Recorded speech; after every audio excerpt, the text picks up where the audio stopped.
I'm David Dasher from Keys, and I'm a pagan. Hi, I'm Curtis Doss. I'm a Baha'i. Curtis, what what brought you to the Church Lab and to Interfaith Dialogue? How did you find it? Um, I was attending a interreligion study course at St. John's Presbyterian Church here, not far from where I live, here in Austin, Texas. And every other Wednesday, they had a different person come in to talk about different religions, and they advertised it in the neighborhood online in a neighborhood application that's commonly used. And I happened to see it, and I thought, well, I just retired. I've got some time on my hands. It's at 2 o'clock on a Wednesday, so what's not to like? And I get a chance to learn things and talk with folks. So I went to started attending the courses there, and it covered a wide variety of different religions. And at the end of the courses for that run, Carrie and several folks from the church lab came and made a presentation, and it Hmm. was delightful. And so I kind of kept in contact and let them know that I'd be interested in learning more. And so that's how I heard about the church lab for the first time. Mm-hmm. You may not remember this, but I was one of those dialoguers. If you think back, there was that person on the TV screen that Ah, was joining you all from a distance. So from Virginia, where I'm at, I was actually there, quote unquote, with you all at that event, which, to be honest, I had not recalled until just this moment. And so, um, what keeps you coming back? What hooked you? um, the I enjoyed the camaraderie and the uh, you know I think the one of the things that's real important are the six ground rules that Mm, we cover. And one of them that some I won't go through all of them, but a couple of them that I really liked a lot was basically not to backbite. mm, We don't talk about uh, people or traditions that aren't present, that can't defend themselves, so to speak, and that fits very nicely into my understanding and my faith tradition also, hmm. and the desire that that we're all learning, we're all and share the idea of sharing with each other Hmm. our this common experience of being human, which ain't easy. And so, and it's even worse if we're angry at each other. But in church lab, there's a lot of usually there's a lot of good uh, good fellowship, laughter, and understanding that as whether you as a pagan or me as a Baha'i, I am representing my understanding of all of this Mm, as best I can. And I'm not speaking for all the millions of people in the world. I'm speaking for this is my experience, and we are here together sharing our common experiences, or just sharing our experiences. Those are just two of those um, um, ground rules that we have we always talk about at the beginning to help remind us. And I felt that those are brilliant. They really help, and they help someone who's new. Because when I first started going, you all knew each other really well, or it seemed like many of you knew each other very well. And I didn't know anybody, but talking about here's the ground rules and everything, and it helped, made me feel welcome. I felt I was in a safe place to talk and to visit, and a serious place where people were there seriously looking to understand their own path, and understand others' path. So that's what brings me back. Hmm. And if you give me another 10 minutes, I could probably think of some more things. but that's it right now. I think that's fine. I agree. I think that TCL really does create the camaraderie and the fellowship that you spoke of. And the ground rules are a part of that. There's a sense that we're all coming together, not to try to debate the finer points of a specific point of philosophy, although sometimes we do. But when we do that, it's not with an eye toward winning, or not with an eye toward overcoming the other person's reason and somehow making sure that at the end of the night anybody comes out on top or what have you. It's always with an eye toward explaining that our own experience, in the same way that you, as we're saying, we don't represent the millions or whatever, however many people that might be a part of a tradition. And there is something special about that you don't find in a lot of other styles of dialogue that have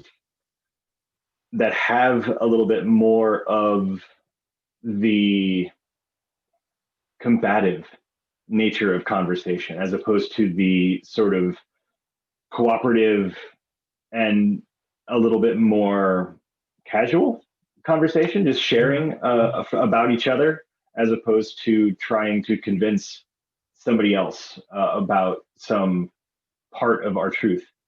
And it's been a very special piece of TCL for me. Have you been a part of other activities in TCL other than the dialogues? I have not. The dialogues are the only thing I've been able to do.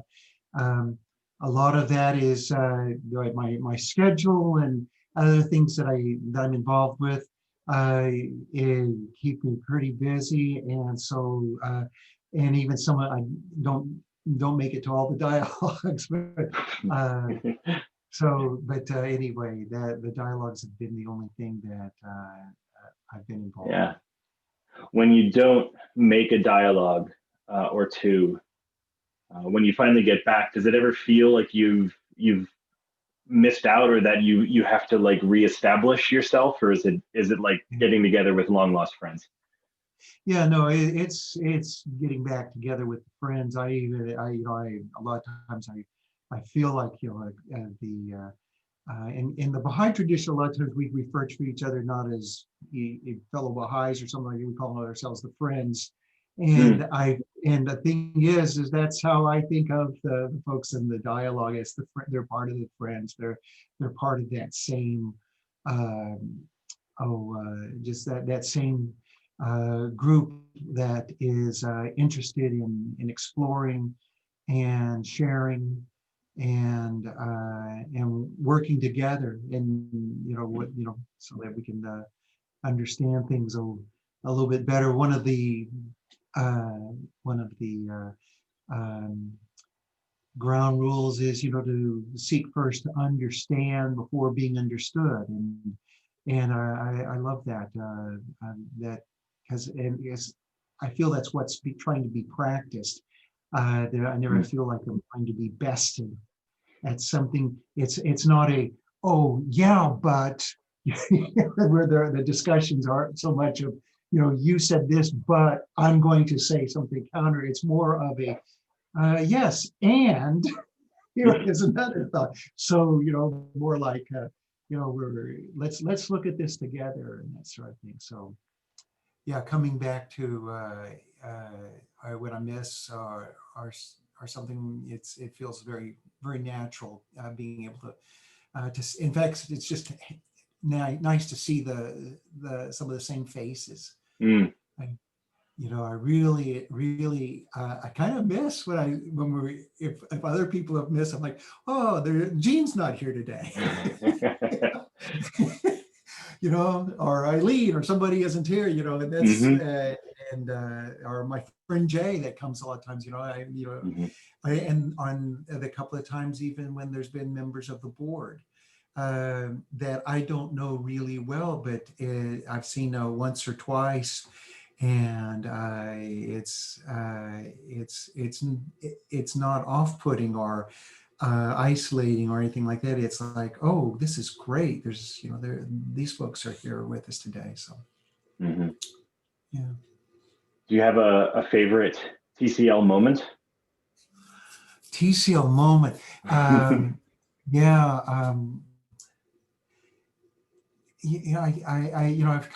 I've this is one I did try to think of, and I could not really say that there's just this one great. I think like I say, the review each time, you would think it would get old and stale.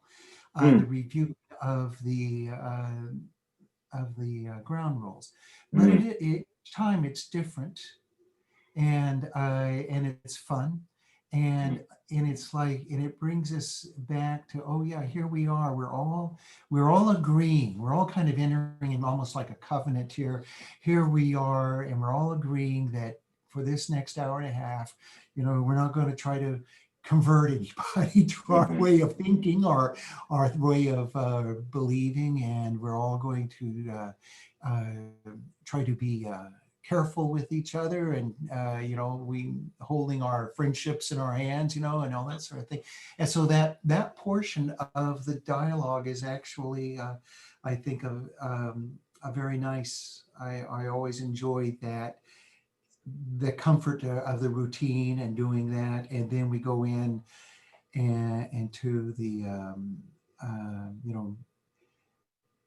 whatever the topic is, and as Carrie says, sometimes the topics they're not easy. They're not. Hmm. They can be emotional, or she said, we like, I think she is, since we're playing with fire here or something like that sometimes, and yeah. So Yeah. anyway, Um, what makes you think that TCL is important? um, what I think that what we're doing as a group of souls coming together to talk with each other is maybe one of the most important things that can happen, Mm. and what we can learn from each other, and is just maybe one of the most important things that we can do, and to do it with with the goal of that. Um, that we can learn, and we can share, and yeah, it's a I think sometimes all too rare of Mm-hmm. of a moment in Yeah. in nowadays, and that folks don't get to do it enough. Yeah. It's healing. It is healing. Yeah. Because we so often don't get to meet the people that are behind some of the labels that we might talk about. Even the way Yeah, we started this conversation with a label of what yeah, our faith tradition is, um, it's easy to hear that label and not see a person, to see a stereotype or to see a sure. caricature.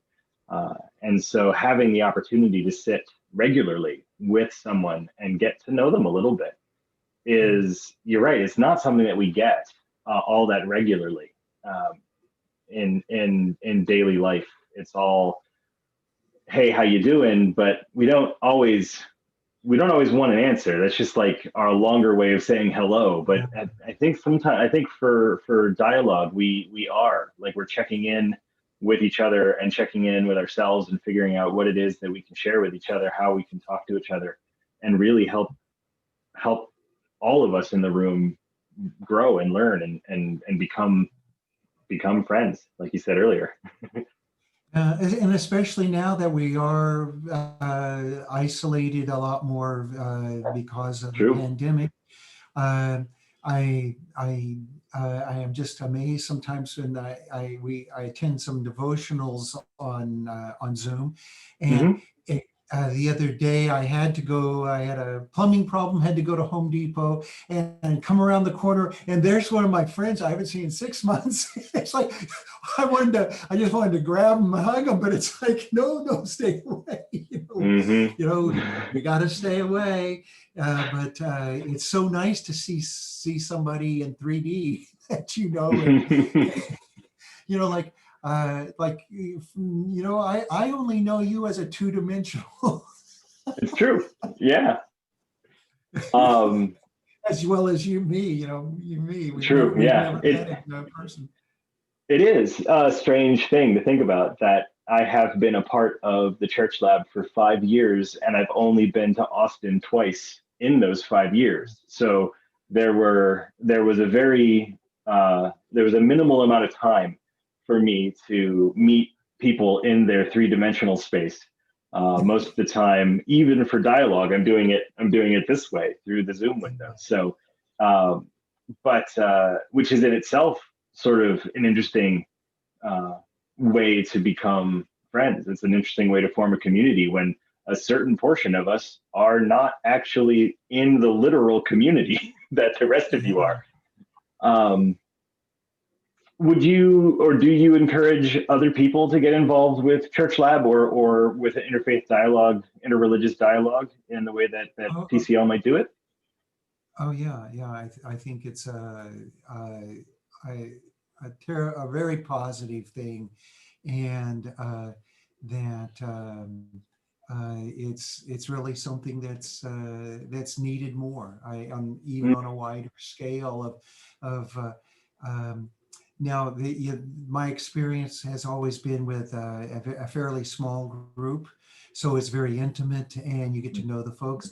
I don't know how it would be if you had a larger group or anything, but um, the my sense is that actually that's where we will be going more and more as Mm, just as a human community, not just in America or other place, but just all over the world, that there will be, if it's not TCL, something like TCL. I mean, this is what's needed to help open up lines of communication, mhm, um, where people of different cultures, different religious backgrounds can associate and collaborate, and yeah, so the more the merrier. Really, mm. that's how I see it. That's wonderful. Uh, Thank you, Curtis, for taking the time tonight to chat briefly about the Church Lab. Most appreciated, and this was lovely. I loved the opportunity to hear from you a little bit more about TCL and why you're a part of it. Yeah. Well, thank you. It's nice talking to you this evening. Yeah,